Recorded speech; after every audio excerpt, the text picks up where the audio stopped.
देखिए थोड़ा भूल भी हो सकता है, ठीक है। मैं कोशिश करूंगा हिंदी में मेरे बात करने। आकर सुना कि 22 साल के बाद एक नोटिफिकेशन निकला रिक्रूटमेंट का। यही हाल है हमारा देश।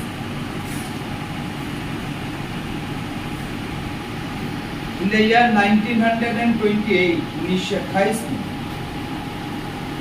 उत्तर प्रदेश में एक मीटिंग बुलाया गया था, ऐसे ही एक संगठन को खड़ा करने के लिए।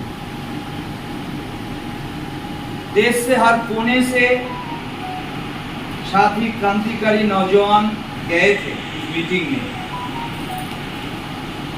उस मीटिंग में जब बोलने उठा शहीद आजम भगत सिंह, उन्होंने क्या बोला था?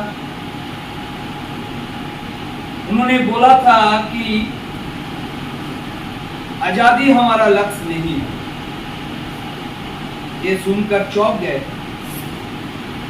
उनका जो साथी लोग हैं, क्या बोल रहा है? आजादी हमारा लक्ष्य नहीं है, तो लक्ष्य क्या है? भगत ने फिर बोला कि सिर्फ आजादी हमारा लक्ष्य नहीं। आजादी का मतलब क्या? आजादी का मतलब है मुट्ठी भर रईस हिंदुस्तानियों और ताकतवर हिंदुस्तानियों के हाथों में, ब्रिटिश से हाथों से निकलकर पावर आने आ जाए। यही है आजादी का मकसद। भगत सिंह बोल रहा है कि ऐसे आजादी हम पाए तो क्या हमारा जो मकसद है, हमारा जो सपना है, क्या वो सच होगा?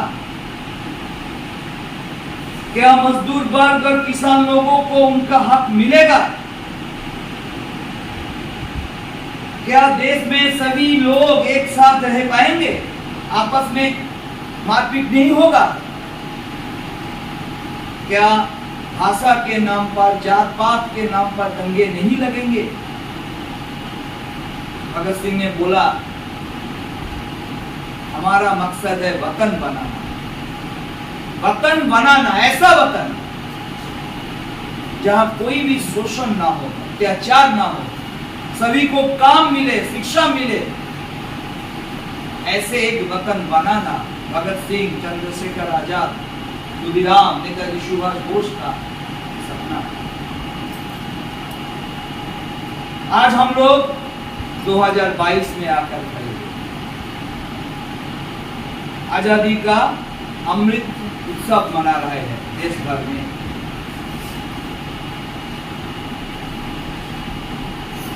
क्या जो सपना लेकर वो लोग लड़े थे, वो सपना सफल हुआ? दोस्तों, ये बोलने का कोई जरूरत नहीं है कि वो सपना अधूरा ही रहेगा। हमारे जिंदगी का जो एक्सपीरियंस है, जो अभिज्ञता है, हम सभी को, हम लोग खुद ही ये पहचान रहे हैं कि जो आजादी उनको चाहिए थी वो नहीं मिली। आजादी के बाद जब सरकार आया, नया सरकार, हमारा सरकार, देश का हमारा निजी सरकार जब आया, और उनके बाद 2022 सभी राज्यों में, देशों में एक के बाद एक मॉडल लेकर हमारे पास आए। ये मॉडल कैसा रहा? पहले आए नेहरू जी, सोशलिज्म के जो धारणा थी, जो कॉन्सेप्शन थी, उसको लेकर नेहरू जी आए। उन्होंने बोला कि हमको टाइम चाहिए, समय चाहिए, क्योंकि इंग्रेज चले जाने के बाद हम लोगों को जो स्वाधीनता मिला है, देश को गठन करने के लिए थोड़ा टाइम चाहिए। हम लोग टाइम दिया उनको, लेकिन काम मिला क्या? रोटी, कपड़ा और मकान मांग रहा है हिंदुस्तान। यही था स्लोगन। फिर आए नेहरू जी, चले गए, फिर आए इंदिरा जी। उन्होंने स्लोगन दिया और एक नया मॉडल, गरीबी हटाएंगे हम। उम्मीद जागी देश के हर कोने में। गरीबी हटने के लिए तो पैसा चाहिए हाथ में। कैसे आएगा पैसा? तो काम जरूर मिलेगा। नौजवानों को, युवाओं को उम्मीद जगी कि अब कुछ होगा। उन्होंने कुछ कदम भी उठाया, लेकिन बेरोजगारी बढ़ने लगी। इंदिरा जी गए, आए एक नया नौजवान प्राइम मिनिस्टर राजीव गांधी। फिर ये जो तख्त है, जो लोग सरकार चलाते हैं, उनका जो मीडिया है, उन्होंने एक हाइप क्रिएट किया राजीव गांधी को लेकर कि अब कुछ होगा। वो भी चले गए। बेरोजगारी खत्म तो नहीं हुआ, फिर बढ़ गया। फिर इन द ईयर 1991, 1991 में क्या हुआ?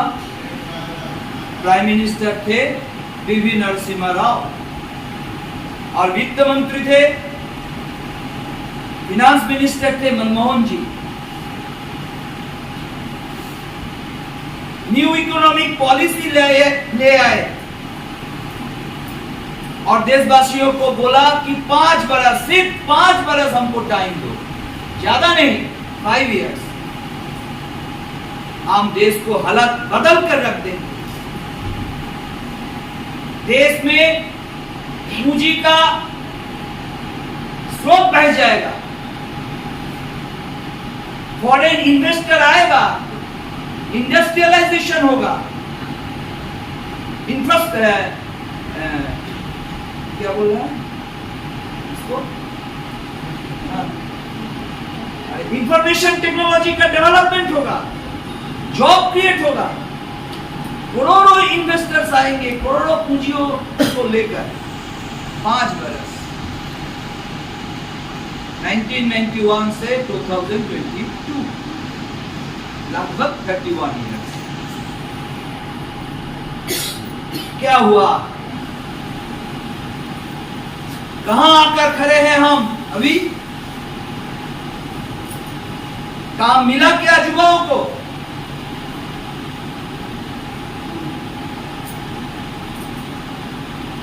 वो लोग चले गए 2023, 2003 के बाद से 2022 तक वो जो नीतियां 1991 में लिए थे सरकार ने, क्या नीति लिए थे? एलपीजी का जो नीति था, लिबरलाइजेशन, प्राइवेटाइजेशन, ग्लोबलाइजेशन, क्या थे उन नीतियों में? ये जो पीएसयू है, पब्लिक सेक्टर यूनिट है, उस यूनिट को घाटे के नाम से कोई भी तरीके से उनको प्राइवेटाइज कर दो। इस नीति को तेजी से लागू किया अटल बिहारी वाजपेयी जी ने 2003 से। 2003 के बाद यूपीए 1, यूपीए 2, इतना मॉडल हम लोगों ने देखा, एक के बाद एक आए। देश का जो जनता है वोट दी, उनको युवाओं ने वोट दी। वोट के पहले, इलेक्शन के पहले वो लोग बोले कि हम काम देंगे, लाखों करोड़ों काम देंगे। हम लोग फंसे और इलेक्शन के बाद काम नहीं मिला। इतना सारा मॉडल सिर्फ दिल्ली में नहीं, हर राज्यों में। आंध्र प्रदेश में जब चंद्रबाबू नायडू ने चीफ मिनिस्टर था, तब वहां जो चंद्रबाबू नायडू मॉडल को मीडिया ने एकदम हाईलाइट किया। जब वेस्ट बंगाल में बुद्धदेव भट्टाचार्य जी चीफ मिनिस्टर थे, तब आनंद बाजार पत्रिका ने एक नाम दे दिया, ब्रांड बुद्ध मॉडल। ऐसे ही बिहार में नीतीश मॉडल, हर राज्यों में कोई ना कोई मॉडल को नौजवानों के सामने, युवाओं के सामने, बेरोजगार जो है उनके सामने ले आते हैं, दिखाते हैं कि इसको तुम समर्थन दो, वो तुमको काम दे। 2014 में एक नया मॉडल आया, वाइब्रेंट गुजरात मॉडल। क्या भाषण दी नरेंद्र मोदी जी ने? यह 47 के बाद से 2014 तक, इससे पहले जो सरकार आए थे वो वतन नहीं बनाने पाए। हम बनाएंगे वतन, हमको वोट दो, हमको गद्दी में ले आओ, हम हर बरस कितने युवाओं को काम देंगे बोले थे वो? 2 करोड़, एक नहीं, 2 नहीं, लाखों नहीं, हर बरस 2 करोड़ युवाओं को काम देंगे। 35 करोड़ युवाओं को वोट दी, 35 करोड़ यूथ उनको वोट दी, इसी उमंग पर कि ये सच हो सकता है। 2014 में नरेंद्र मोदी जी ने आया, बीजेपी का गवर्नमेंट दिल्ली में, आज 2022 क्या हाल है दोस्तों बेरोजगारी का?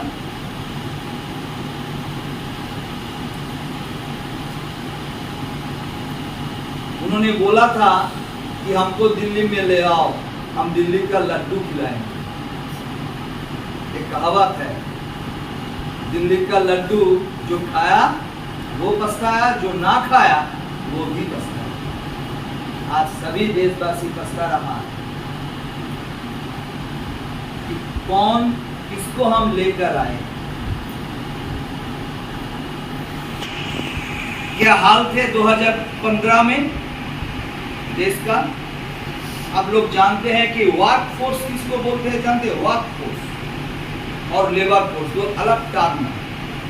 वर्क फोर्स है 18 से 60 वर्ष तक जो पॉपुलेशन उसको बोलते हैं वर्क फोर्स, और लेबर फोर्स है जो लोग काम करते हैं और काम करना चाहते हैं। अगर हम जोड़ दे तो जो पॉपुलेशन होगा उसको बोलते हैं लेबर फोर्स। 2014 में 2 करोड़ करके हर बरस 14, 15, 16, 17, 18, 19, 20, 21, 22 छोड़ दीजिए 22, 21, 8 बरस। कितने बेरोजगारों को काम होना चाहिए था? 8 करोड़। ठीक है, तो 2015 में वर्क फोर्स था इंडिया का 95 करोड़ वर्क फोर्स। 18 से 60 वर्ष तक जो पॉपुलेशन वो थे 95 करोड़। लेबर फोर्स कितना थे उस वक्त 2015 में? 48 करोड़। 2021 में लेबर फोर्स हो गया, वर्क फोर्स हो गया 105 करोड़। 10 करोड़ बढ़ गया, 95 करोड़ से 105 करोड़, 10 करोड़ वर्क फोर्स बढ़ गया। लेकिन लेबर फोर्स जो काम करते हैं या काम करना चाहते हैं कितना हो गया? 42 करोड़। ये अनएम्प्लॉयड यूथ स्ट्रगल कमिटी का डाटा नहीं है, आंकड़ा नहीं है, ये आंकड़ा है केंद्रीय सरकार का। 2015 में सारे देश में कितने लोग काम करते थे? 48 करोड़। 2021 में कितने लोग काम करते हैं? 42 करोड़। 6 करोड़ का काम चला गया। एक भी नया पद केंद्रीय सरकार ने क्रिएट नहीं किया। नए चाकरी हुआ, नए नौकरी हुआ, लेकिन नया पद नहीं हुआ। 6 करोड़ पद वो लोग हटा दिया। ये है आंकड़ा केंद्रीय सरकार। हम लोगों के पास बेरोजगारी का जो डाटा है, हालांकि ये डाटा एकदम सही नहीं है, क्योंकि ये डाटा सरकार का है। सरकार डाटा सही डाटा नहीं देते हैं। अभी तो आप जाएंगे तो कोई भी किसी तरीके की भी डाटा आपको नहीं मिलेगा। ये बेरोजगारी का डाटा एकदम तो नहीं मिलेगा, वो लोग नहीं देते हैं। 2-3 बरस हो गया कोई बेरोजगारी का डाटा नरेंद्र मोदी सरकार ने नहीं दे रहा। लेकिन फिर भी ये आंकड़े सिर्फ चौंकाने वाला नहीं है, वो बहुत दर्दनाक है। 22 करोड़ माइग्रेंट लेबर का काम चला गया कोरोना पीरियड में। 12 करोड़ माइग्रेंट लेबर का काम चला गया। सारे देश में 25 करोड़ मनरेगा जो है, मनरेगा 100 दिन का जो 100 दिन का जो काम, 25 करोड़ रजिस्टर्ड है नाम, लेकिन काम मिल रहा है कितने लोगों को? 1 करोड़ 12 लाख। इंडस्ट्री में जो जुड़े हुए हैं अनऑर्गेनाइज सेक्टर का 7% लोगों को काम चला गया। 65% ग्रेजुएट, 48.9% 12th पास, 39% क्लास 10 पास बेरोजगार है। पीजी के लिए देश में कोई काम नहीं है, उसके पास सिर्फ ट्यूशन, प्राइवेट ट्यूशन बचे हुए। क्या हिंदी सही हो रहा है? पीजी के लिए कोई भी काम नहीं। ये जो शिक्षित बेरोजगार नौजवान क्या कर रहा है देश में? ड्राइवरी, liftman, security man, delivery boy का काम कर रहा है। यही सबसे ज्यादा हब है, एम्प्लॉयमेंट हब है देश का, शिक्षित बेरोजगार नौजवानों का। क्या? ड्राइवरी, सिक्योरिटी मैन का काम, लिफ्टमैन का काम, डिलीवरी बॉय का काम, हर तरीके का जो डिलीवरी बॉय होता है। कितना लोग काम करता है बेरोजगार यहां? 7.5 करोड़ बेरोजगार। अगर प्राइवेट और पब्लिक सेक्टर में जो कर्मचारी काम करते हैं, दोनों को जोड़ दिया जाए तो भी 7.5 करोड़ नहीं पहुंच पाएंगे। ये हाल है हमारा देश का। अगले 5 बरस से 10 बरस तक, अगले 5 से 10 बरस तक ऐसे ही चलता रहा तो जो बच्चे आज स्कूलों में पढ़ रहा है, उनके पास जब वो काम के लायक हो जाएंगे, उनके पास अनऑर्गेनाइज सेक्टर में भी काम करने के लिए नहीं बचेगा, कोई भी पद नहीं रहेगा। यही हाल है आज हमारा देश का। स्वाधीनता के बाद 1947 के बाद ऐसे दर्दनाक, ऐसे भयानक परिस्थिति नहीं आए। ये परिस्थिति और भी भयानक होगा, और भी।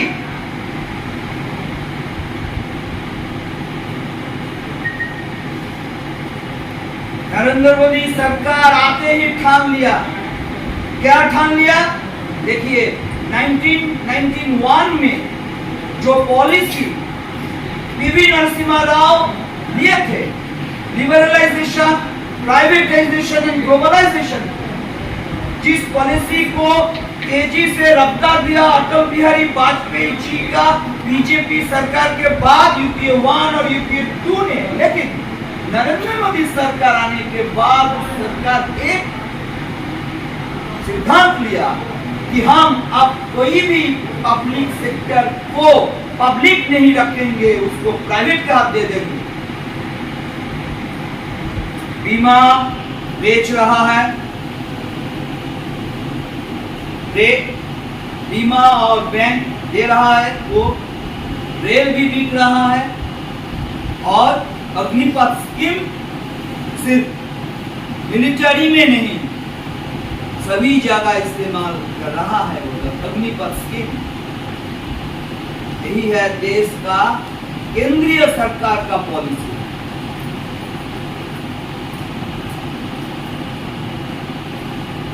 ये जो बेरोजगारी है, इसका कारण क्या है बोलिए?